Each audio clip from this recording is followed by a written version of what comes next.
And you can see here we're investigating a terrible crime that's been committed. And judging by the crumbs, not only were these cookies brutally eaten, but we can tell the perpetrator was interrupted by how hastily he got rid of the evidence. But I won't take up any more of your time, sir. And if I have any more questions, I'll know where to find you. What are you doing? Oh, but one more thing. You know, I was standing over there on the other side of the room. You didn't see me when I came in. You were just in the...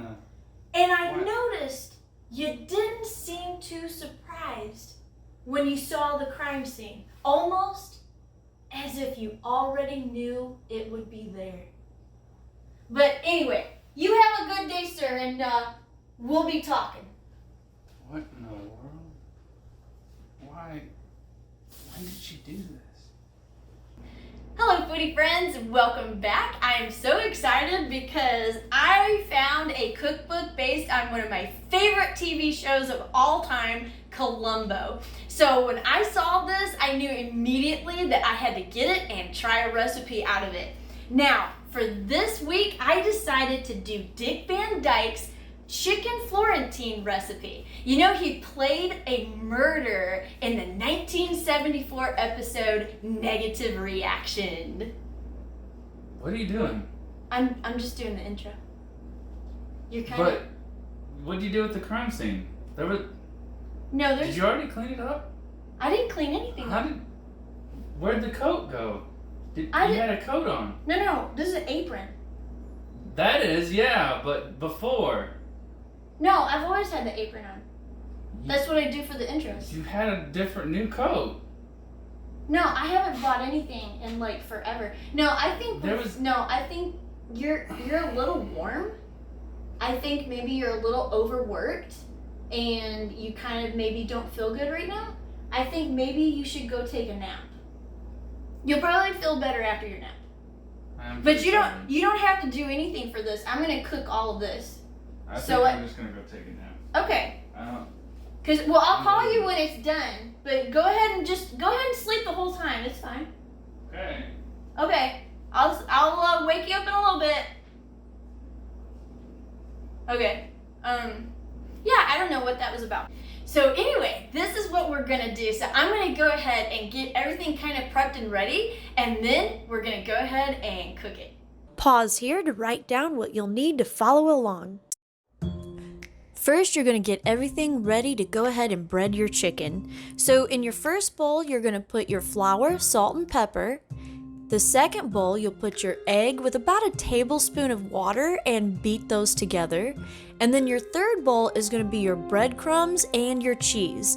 I use Parmesan, but of course you can play around and find a cheese that you like. Next, you're going to go ahead and take your chicken breast. First, dredge it in your flour mixture, then your beaten egg mixture, finally your breadcrumbs, and go ahead and place it on another plate. Continue until all chicken breasts are well coated on both sides. Now you can clear this away and do something as equally important. Since we handled raw chicken, go ahead and scrub your hands and then get a suitable cleaner that will kill those salmonella germs and wipe down your counter. Now we move to the stove. In one skillet, go ahead and heat a half a cup of your butter. But as you can see here, I actually cut down a little bit on the butter and went ahead and added olive oil just so the butter wouldn't burn. You're going to add all your chicken, which of course you can see here. I got a pan slightly too small, but that's okay, it was a lesson learned. You're going to brown on both sides and then lower your heat a bit so it cooks through. The recipe says for about 20 to 25 minutes, but I didn't need that long as I got thinly cut chicken breast because that's just my favorite. I also went ahead and got my brown rice started at this time. Now you can go ahead and add your spinach. I got another saucepan, put just a little olive oil in there, and then went ahead and warmed it through. This will take longer if you use fresh, but I used frozen and so didn't have to wait as long. This is also where you'll season it with your lemon juice. Once the chicken's done, remove it from the pan and keep it warm. Add about a quarter cup of butter and then your mushrooms. You're gonna saute them until done. And here's where it gets a bit odd. After you remove your mushrooms, you're going to go ahead and put your extra 2 tablespoons of butter in the pan and just let it brown and melt.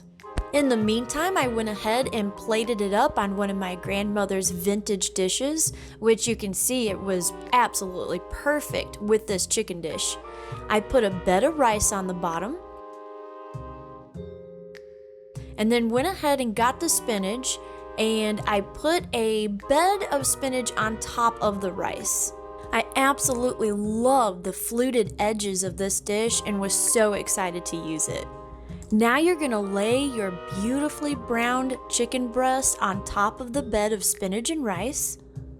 And by this point, it already looked good, but we're going to go ahead and put our mushrooms on top and make it look even better.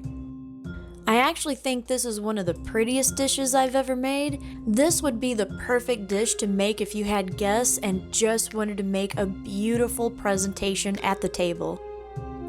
But we're not done yet, because remember that extra butter we have sizzling on the stove? We're actually going to bring that over and do something kinda different with it. Make sure you have a fine mesh sieve to catch all of the bits inside the pan, and go ahead and pour that golden brown butter all over the top of that dish. This makes for a savory and wonderful smelling dish.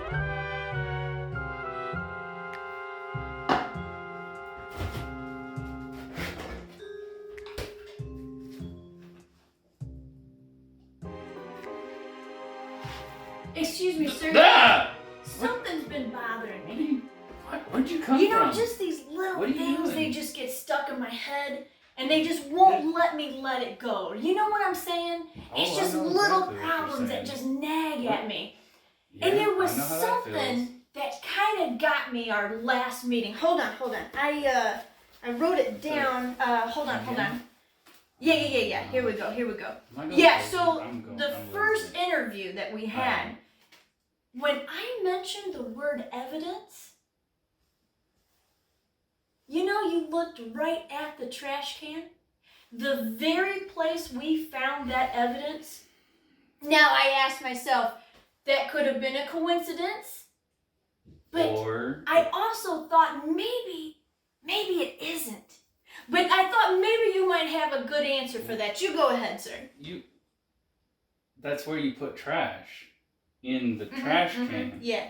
So whoever did the crime probably threw their trash in the trash can. Yeah. Okay. Yeah, I can see that. And you know, come to think of it, that's actually where I throw my trash at home. I hope so. So, yeah, okay. This sounds like a good answer. Thank you. Thank you so much. You cleared a mystery up for me. And now I don't have to worry about it anymore. You see? Now my mind's clear. Oh, but one more thing. If you're wondering how the investigation is going, we haven't exactly found our perpetrator, but we feel real certain that we're closing in. Okay. Well, I'll be seeing you, sir. You have a great day. I think I'm losing it. Okay, so we finished. We're going to go ahead and try it and see what we think. Smells really good. It smells wonderful. Woke me up from my nap.